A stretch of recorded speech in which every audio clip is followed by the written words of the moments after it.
আবারও চালের গুঁড়া করে নিচ্ছি, কারণ আমরা কাঁঠাল দিয়ে এই চালের গুঁড়া খাই। এই গুঁড়াটা ছাড়া খেতে ভালোই লাগে না। এই তো মরিচ আর রসুন যেভাবে দেখালাম এভাবে একটু করে নিয়ে চালের গুঁড়াটা করে নেই আর কি। তো এই চালের গুঁড়া দিয়ে কাঁঠাল খেতে সত্যিই অনেক ভালো লাগে, আর আমাদের বাসায় এই চালের গুঁড়াটা ছাড়া হয়ই না। তো আমি সকাল সকাল উঠেই চালের গুঁড়া করেছি, কারণ সকালে ঘুম থেকে উঠে দেখি কাঁঠাল ভাঙা হয়েছে। তো চালের গুঁড়া ছাড়া তো হবেই না, মামুনি তো চাল ভেজেই রেখেছিল। তো ওইটাই গুঁড়া করে তারপরে কাঁঠাল দিয়ে খেয়ে সকালের নাস্তাটা কমপ্লিট করেছি। এরপর দুপুরে রান্নার পালা। তো চলুন কি রান্না করলাম সেগুলো আপনাদের সাথে শেয়ার করি। এখানে সবজি রান্না করে নিচ্ছি। বাবা অনেকগুলো সবজি কিনে নিয়ে এসেছে বাজার থেকে, তো সেগুলো কেটে নিয়েছি। এখানে ছিল বেগুন, পটল, মিষ্টি কুমড়া, আলু আর হচ্ছে ধুন্দুল। তো সবগুলো কেটে নিয়েছি, সবজি রান্না করে নেব। এক হাঁড়ি হয়ে গিয়েছে, এটা নাড়াচাড়া করতে অনেক কষ্ট হচ্ছিল, যদিও আমি এখানে স্পিড বাড়িয়ে দিয়েছি। না হলে আমি কিন্তু খুবই ধীরে ধীরে এটা নাড়াচাড়া করে নিচ্ছিলাম। তবে এই যে বেশ কিছুক্ষণ জাল করার পরে কিন্তু অর্ধেক হয়ে গিয়েছে। তো যাই হোক, এখন এই যে কিছু পরিমাণ পানি দিয়ে দিলাম, সবজিটা যেন পুরোপুরি ভালোভাবে সিদ্ধ হয়ে যায়। আর এটা রান্না করতে একটু সময়ই লাগে। তো এই যে এই পর্যায়ে সবজিটা হয়ে গিয়েছে। আর এখন রান্না করে নিচ্ছি হচ্ছে বরবটি দিয়ে আলু ভাজি। অনেক দিন এই ভাজিটা খাওয়া হয়নি।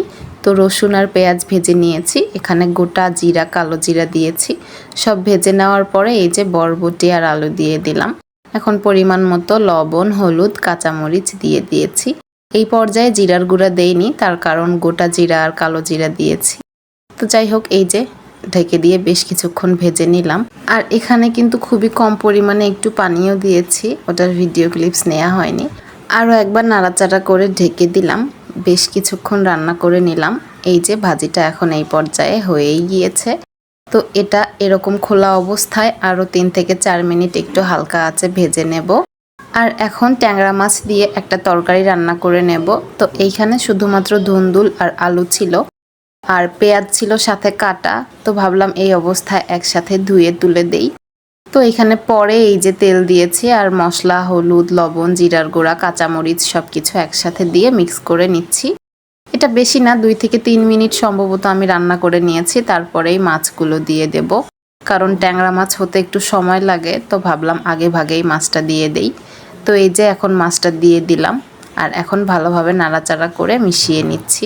মাছগুলোর পেটে ডিম ছিল, আমার ডিমওয়ালা ট্যাংরা মাছ খেতে খুবই ভালো লাগে।